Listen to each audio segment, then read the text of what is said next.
Assalamualaikum warahmatullahi wabarakatuh.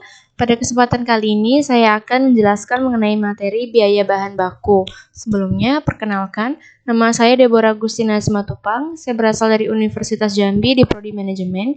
Ini adalah tugas dari mata kuliah akuntansi biaya dengan Bapak dosen pengampu yaitu Bapak Yuliusman. Sebelumnya, kita akan memahami terlebih dahulu dari pengertian biaya bahan baku. Biaya bahan baku adalah salah satu unsur penting biaya produksi selain biaya tenaga kerja langsung dan biaya overhead pabrik. Pengelolaan biaya bahan baku sangat penting karena akan mempengaruhi harga produk yang dijual. Harga jual produk akan menentukan volume penjualan dan pada akhirnya akan mempengaruhi pendapatan laba rugi perusahaan.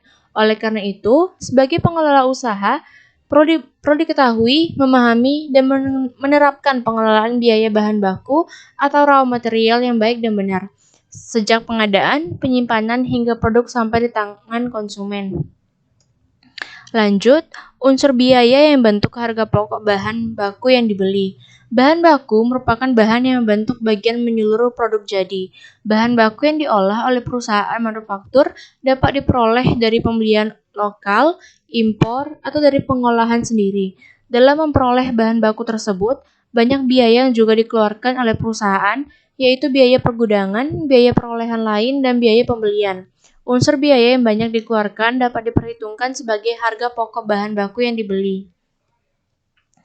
Selanjutnya, masuk dalam sistem pembelian, ada beberapa prosedur. Yang pertama ada prosedur permintaan pembelian bahan baku. Jika persediaan bahan baku yang ada di gudang sudah mencapai jumlah tingkat minimum pemesanan kembali atau reorder point. Lalu ada prosedur order pembelian, yaitu bagian pembelian melaksanakan pembelian atas dasar surat permintaan pembelian dari bagian gudang untuk pemilihan pemasok. Selanjutnya ada prosedur penerimaan bahan baku, yaitu pemasok mengirimkan bahan baku kepada perusahaan sesuai dengan surat order pembelian yang diterimanya. Lanjut ada prosedur pencatatan penerimaan bahan baku di bagian gudang, yaitu bagian penerimaan menyerahkan bahan baku yang diterima dari pemasok kepada bagian gudang. Terakhir ada prosedur pencatatan utang yang timbul dari pembelian bahan baku, yaitu bagian pembelian menerima faktur pembelian dari pemasok. Lanjut, biaya yang diperhitungkan dalam harga pokok bahan baku yang dibeli. Dalam pembelian bahan baku, unit organisasi yang terkait dalam pembelian bahan baku adalah bagian pembelian, bagian penerimaan, bagian gudang, dan bagian akuntansi persediaan. Dengan demikian, akan timbul kesulitan dalam memperhitungkan biaya pembelian sesungguhnya yang harus dibebankan kepada harga pokok bahan baku yang dibeli. Untuk mengatasi hal ini, perlu dibuat tarif pembebanan biaya pembelian pada setiap jenis bahan baku yang dibeli.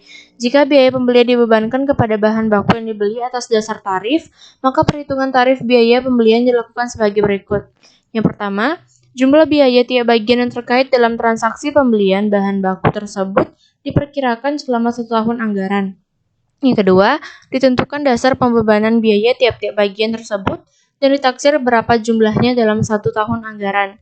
Lanjut, ditentukan tarif pembebanan biaya tiap-tiap bagian tersebut dengan cara membagi biaya tiap bagian dengan dasar pembebanan. Kita masuk ke dalam unsur biaya yang diperhitungkan dalam harga pokok bahan baku impor. Apabila bahan baku diimpor, unsur harga pokoknya akan berbeda dengan bahan baku yang dibeli dari dalam negeri. Dalam perdagangan luar negeri, harga barang yang disetujui bersama akan mempengaruhi biaya-biaya yang menjadi tanggungan pembeli. Baiklah, itulah sedikit penjelasan dari saya mengenai biaya bahan baku. Jika ada salah kata, saya mohon maaf. Saya akhiri. Terima kasih.